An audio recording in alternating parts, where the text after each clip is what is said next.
Well, good morning. Welcome to Papa's Workshops. These are for Adam, Brady, Luke, and Brenna. But before we get started, we need to check in with my assistant. There she is. You ready for work? I know this is not anything that you need. Not anything you need. You ready to work hard today? All right, let's get to work. All right. This is part 8, I believe. Whew. Part 8 of the Newport Card Table. And so this session we're going to work on the back hinge and the back legs, which have already been made, but we need to get them all fit, and then we can start working on the top. So without further ado, let's get started.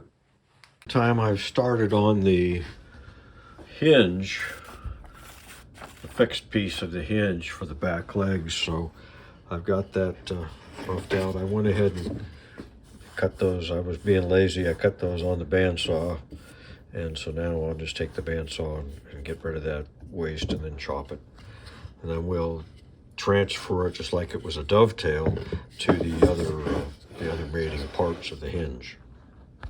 All right, I got the hinge centerpiece all trimmed out, so everything, I had to make sure everything is square, in parallel, so that the other fingers. So now I just need to transfer those over to the side pieces, and I made the side pieces are a little narrower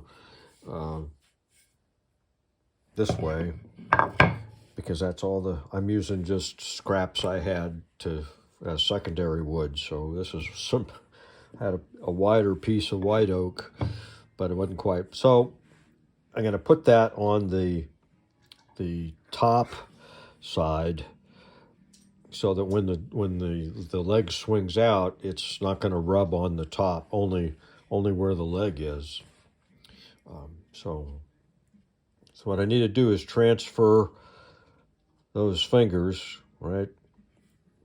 So I need to take out those places, and then we can start fitting this. Well, good news, bad news. I got this one to fit, so that works pretty well. So we'll have to round it once we've got a pin in. But I had a brain fart on the other side, and I cut on the wrong side of the line. I had the waist marked, but like a lot of things, I just wasn't paying attention, and it's too loose. And I don't have another piece. So I'm going to have to cut some shims and even these out and glue those on, and then refit it. So bummer, but mistakes happen. It's going to be a design element. All right, I had some 1/4-inch oak, but more or less the right size, so I just glued those all on there, and in the morning we'll flush that all up and then remark where I need to cut. It's about a 1/16 of an inch to a 32nd, depending on which joint, so should be enough. All right, I got my patches installed. You can just barely see those. And they won't be under any tension. It's going to be compression on the hinge. So now what we're going to do, I went ahead and put 2 dowels in. The dowels probably aren't needed, since the glue long grain to long grain would be plenty strong. But this gives me repeatability for positioning. So now I can set these guys in and get the length, fit them to the 2 ends, fit the legs in. So I got to dry fit those, and then once we get that done, then we'll drill a hole. Actually, I may drill it in this piece on the drill press first, and then we'll go through the rest of them, and that will give me the the distance, you know, this way to get flush with these ends. If that makes sense. All right, ready to drill the hinge. So I did this side already. So we got this part of the leg is more or less flush. It's there's a little high spot there, but which we'll trim when this is finished. But we're positioned this way correctly, and I put a little 1/32 gap there so that this hits and not anywhere along the middle. So because we want that tight fit when that's there. I don't know what really holds that in place. I don't know, maybe the hinge was just stiff enough. I don't know. Anyway, so we got that. So now we can go ahead and drill all the way through. I drilled these on the centerpiece on the drill press, so I have a straight shot all the way through. So now I'm just drilling through the 2 fingers.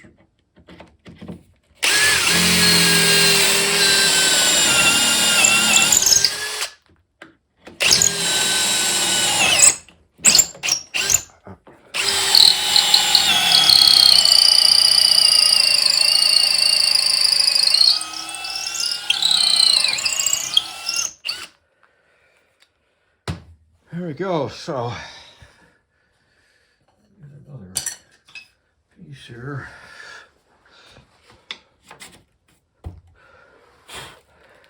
And I think what I might use a piece of metal rather than the wood. But anyway, so now the next thing is we need to round this here, if you can see the mark, and that's all waste. And then on these finger pieces, we'll need to round this corner and this corner. I guess we have to make a circle. So I have a little template that I can put on there over the dowel, so I know what to do. But if we want the legs to stop, I don't know, maybe 45 degrees, so we won't have to do the full circle. So there we have it. All right, we got all of the hinges rounded, so we got working hinges. So I just had to round this side of the fixed piece, and we went ahead and rounded the hinge part. So we are ready to, we're going to go ahead and glue the back legs and start working on taking some of the machine marks off of everything, get it cleaned up. And I think I'll go ahead and use some oak dowels for that, and I'll just glue it at the top or the bottom, just so it won't fall out, but not through the whole hinge, of course. So that's it. Well, like I said, we'll get the back legs glued on, and then we'll have to do some trimming and get that end. I don't know if you can see that end there. We need to get that end all flush, and so we'll do that when it's glued on there. So that's the next step. All right, with the back legs drying, we're going to start on the top, and my assistant has picked out a board here, but I've got a few wide cherry boards, but they're not quite wide enough. They're about an inch short, but that's probably not a bad thing. I don't know if you can see, I kind of planed the end of this board, so it's rift sawn. So we got this center section. So this, if this piece was big enough, it would probably warp over time. The one that's going to be secured to the frame would be fine, but the one that's going to be just on a hinge, that's pretty high risk that way. So to solve my shortness problem and this problem, I'm going to split it into chunks of about 6 inches. And that's more or less, that's close to being quarter sawn at these side pieces. And this side I can get almost 7 inches, and this I can get about 6 inches. And we'll leave the center section as a spare board for something. So that means I'm going to need 3 sections. So the board's just long enough to get 3 pieces for each top. There's 2 pieces at top, so I'll need 6 total. So I'm going to cut them up kind of the way it's drawn here. We'll cut this up, and then we'll strip out the center section, then match them up for the best fit before gluing them all up. So got a little bit of work to do. All right, we got all the boards cut up, and I've planed, jointed one face and then planed the other, and they're still plenty thick. And we're going to let those sit for a couple of days and see if anything moves. I think it's going to be pretty stable. They're all mostly quarter sawn, so then we'll plane them down to final thickness and match up what makes the best sense. I need something that's about 18 inches. I need 2 panels that are 18 inches wide. So all of the boards are at least 6 inches. I think the smallest one is 6 1/4, and the biggest one is 7 3/4. So I got lots of room to play with. And I went ahead and took the back legs out of the clamps, and they get the dowel pins like the others. So tomorrow we'll clean all that up, and I still got to clean up some of them on the main assembly. And we'll be ready to just concentrate on the top. All right, I got the 2 panels. They're cut oversized, of course, but I got them kind of laid out, which the grain matches the best. I was trying to get them all so that the grain, so that hand planing it was going to be the same, but basically each board had a kind of a darker side and a light side, and the only way I could match it up was to flip them. So we're going to have grain direction on this board's going this way, this outside board's going that way. So every board, these 2 are going the same, but this one's going this way. So that's going to make the hand planing a little tricky. So what I think I'm going to do is I'm going to use a domino style. I've got some tenon stock here, and we'll do some floating tendons every so often to keep those boards as aligned as possible. When it's clamped up, and then we can use a scraper plane to smooth it out and get the machine marks off it. That way we won't risk. And the cherry's doing this with the grain anyway, so even if I had them all going in the same direction, doesn't guarantee that it won't get some tear out. So my strategy is going to be to get it as flat as possible on the glue up, so that all I have to do is take a scraper plane and get it nice and smooth. So the first thing is to joint these boards, and you want to join them in pairs. So you're going to take these 2 like this, and this side goes against the fence, and this guy goes against the fence. If we do that in pairs like that, then no matter if the joiner is not perfect, it won't matter. They'll be square. So we're going to join them. Then I'll take the router and cut some slots in there for the tenons, and then we'll be ready to glue up at least one of them.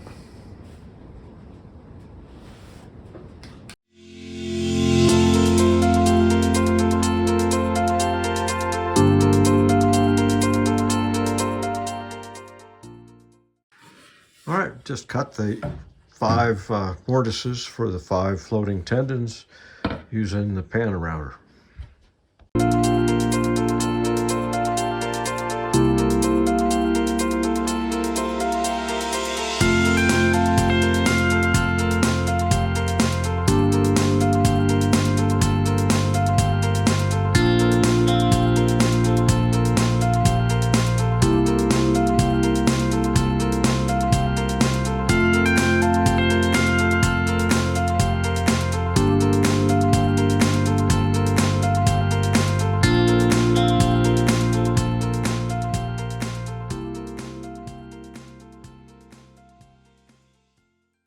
All right, we got the panel glued up, and you can see we got no gaps on either side, so it's pretty flat.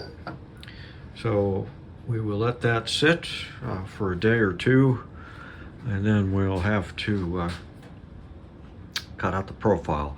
The tabletop follows the profile of the apron, so there's curves and dips and all that. So we will set the table frame on top of this, or the bottom of it, and trace out with a 3/4 inch shift. It's 3/4 inch border all the way around the outside profile. All right, we got the tops out of the clamps, and we'll let that sit for a day or two, and then we'll take the scraper plane to it, get it all the machine marks and stuff off. In the meantime, just fine-tuning the pieces. So I got it up on its side so I can get this all flush for the top. The top will be screwed on here, and get this flush. Of course, this is our hinge. So if we take this clamp off, and move the lamp. So that's our hinge for the leg. So fits pretty good. I will probably chamfer these edges a little bit, 'cause as this swings out, we don't want it to scrape the tabletop if someone was to move it with the top there. So we'll chamfer that. I don't know if you need to put a piece of leather there. I don't think there was anything on the, I guess I'd have no way of seeing on the pictures, but maybe that'd be the thing to do, if you put a piece of leather there. I don't know, I'll think about that. Anyway, so I got to get this all flushed up, get this other one. You can see it's just a little bit off. So we need to shave that right there and get that all. So work on that while our tops sit. Actually, I need to get this all, because we're going to trace this perimeter onto the top. So we need to get that all smoothed out.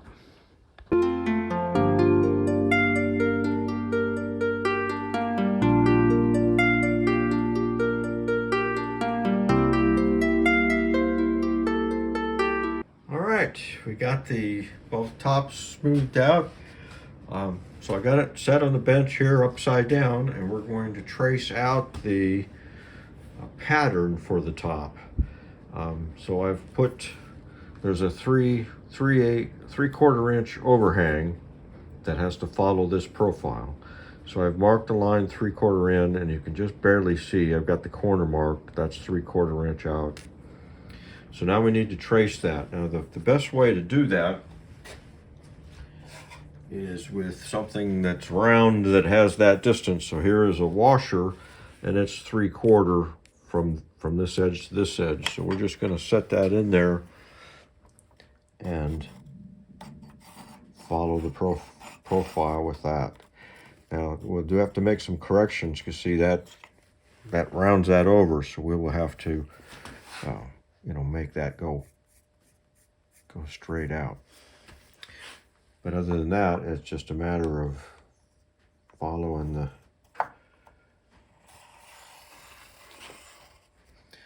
and the same thing there. We'll need to sharpen that. So we'll just trace that all around, then we'll cut that out and shape it. Now once we've got it all cut and shaped, the two tops are when it's folded, they're on top of each other, so they got to be exactly the same. So once we get this first one done, we will take and use that as a template on the router table and cut out the other one.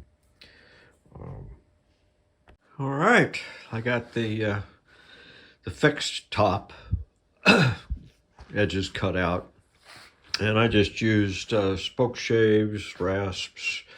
I couldn't use the spoke shave on the end grain so much, but the rasp and the file, a little bit of chisel work and block plane, and of course a scraper, and we got it fairly smooth. It's not perfect, but we're good enough to use it as a template to cut the other one. So I'm going to lay this on top of the other one, the flip top. We're going to lay it on there, mark it, then rough it out on the bandsaw within a 1/16 of a line, and then we'll just route the rest with a pilot bearing. So here are the hinges that we're going to use. So they're going to go, we have to inlay those in there like that.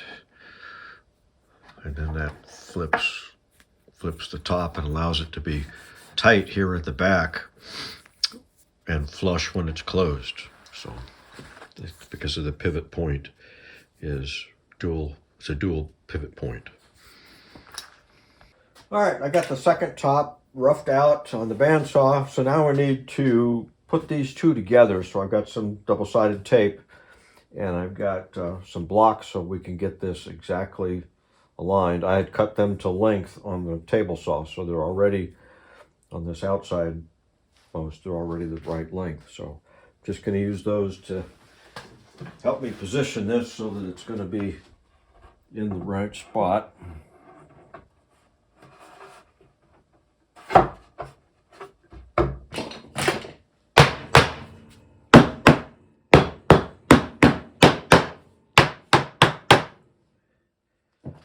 So now we can so now we'll take with a flush trim bit and get this back one the same as the front one. Then we'll go over it with planes and scrapers again, and we'll get them both while they're still stuck together, get them all perfectly the same. Now there's going to be a little bit of a rounded edge on this, but we're going to do that later. Right now we want to get them all the same and smooth all the way around. If there's a divot or something, we want it in both of them. All right, so we got the edges all smoothed out and equal on both pieces.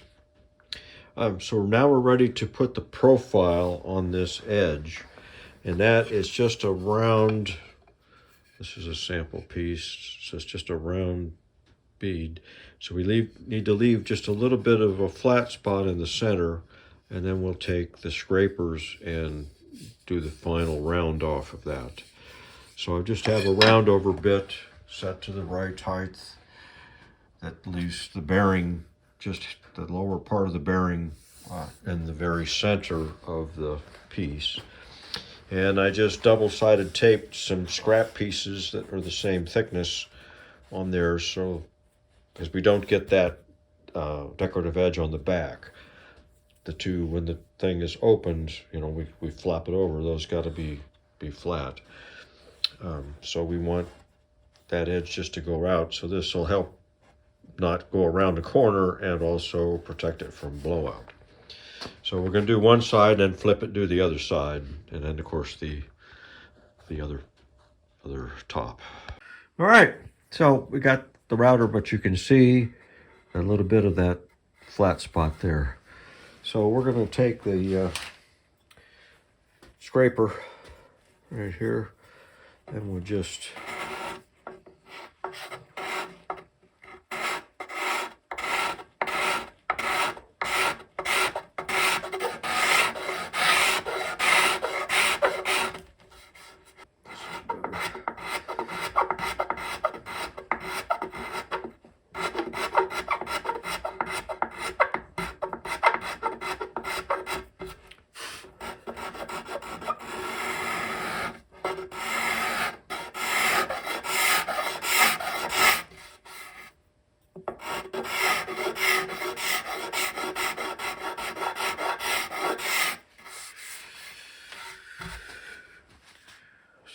a little bit there in the center still, but I think it's pretty round. We have to sharpen that edge all the way around. But you get the idea. So I got to do that all the way around, and then we can fit the hinges. All right, there's kind of what it's going to look like. So just have to put the hinges on, and the hinges go right here. And I did a little test with the hinges, and I'm going to have to round. This is about 1/8 of an inch radius there. So when you try to open these, let me get around this way. See, the corners pinch right there. So I need to round that so that can actually open up. So that would be the inside edge, but I'll do all 4 edges on both of these. Round that over about 1/8 of an inch, and then we can set the mortises for the hinges. All right, we got the first step of the hinge mortise. Since this is end grain and it's rounded, I can't use a router plane because it's rounded, and that would be harder on the end grain to get a smooth. So I did this on the pan router, basically a horizontal router.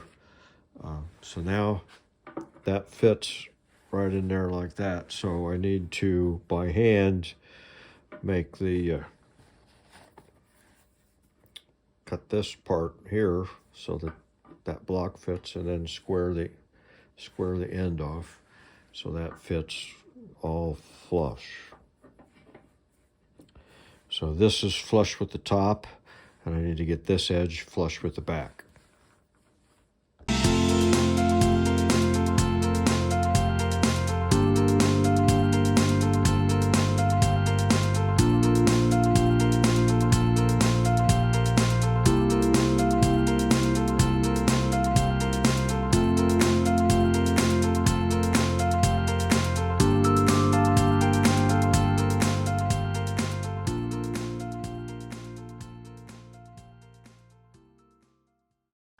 All right, we got the hinges installed.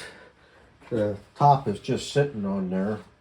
I don't have it screwed in yet, but this is what we got. So we swing out the back legs, and then this goes like that. And we have a card table. It's a little tight right there, that joint. I used a piece of paper and see where it's, so I got it marked. I got to work on that. And I also made a little boo-boo on the last little mortise. Let me go over here. I mortised the wrong side.